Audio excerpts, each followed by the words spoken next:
তোমার গাড়ি বাজার এখন বাজারেই হবে। বাজার হচ্ছে গিয়ে পাপের জায়গা। সংগ্রামের পর থেকে তো আমরা করে আসছি এটা। সংগ্রামের গপ্প আমার বুঝে লাভ নাই। আপনারা সবাই জেনে খুশি হবেন যে আমি আবার ইউনিয়ন পরিষদের নির্বাচনে অংশগ্রহণ করার জন্য মনোনীত হয়েছি। আলহামদুলিল্লাহ। আর একটা কথা, আপনারা সবাই কি খেয়াল করতেছেন যে আমাদের গ্রামে যখন থেকে ইন্টারনেট মোবাইল এগুলা ঢুকছে তখন থেকে আমাদের এখানে অনেক বেদাত কাজ শুরু হয়ে গেছে, অনেক পাপের কাজ শুরু হয়ে গেছে। ইয়াং ছেলেরা একটু অপসংস্কৃতির সাথে জড়ায় যেতেছে। শুধু ছেলেরা না, মহিলারাও মেয়েরাও এগুলা তো করতে দেওয়া যাবে না।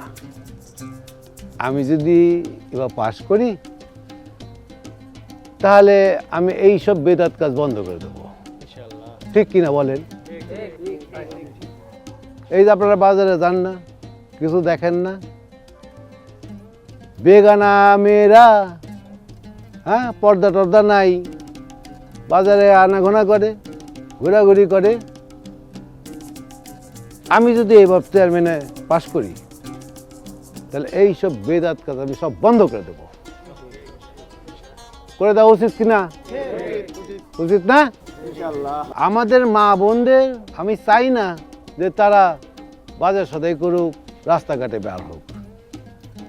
তারা ঘরেই থাক এবং তারা কি কাজ করলে কিছু ফায়দা পাইতে পারে সেই ব্যবস্থা আমি করে দেবো। চেয়ারম্যান সাহেব, তাইলে কি এখন থেকে ইন্টারনেট মোবাইল ব্যবহার করতে দিবেন না নাকি? পাগল নাকি? ইন্টারনেট বন্ধ করতে পারি আমি? আর বন্ধ করব কেন? ইন্টারনেট তো আমি নিজে ব্যবহার করি। এই যে আমি ঢাকার থেকে ভাতা আনি, খবর আনি, সেগুলো তো ইন্টারনেটের মাধ্যমেই আনি। শুধু অপসংস্কৃতি বন্ধ করা লাগবে। ওই যে বলতে না বলতে অপসংস্কৃতি হাজির।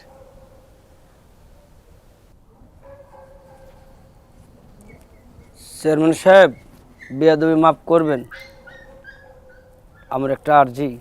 এই আরজি পরে যাও, এখন আমি মিটিং করি। যাও তো। চেয়ারম্যান সাহেব, বিলম্বন হয়ে যাবে, অনেক দেরি হয়ে যাবে। আর্জিটা শুনুন চেয়ারম্যান সাহেব। বিলম্ব হয়ে যাবে? জি চেয়ারম্যান সাহেব। দেখেন, দেখ আবার সময় জ্ঞানও আছে। ওরে বাপরে বাপ। দেখি বলো, দেখি কি বলতে চাও, বলে বিদায় হও।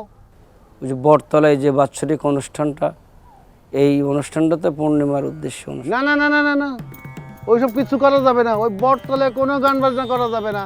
বটতলায় থেকে বাদ।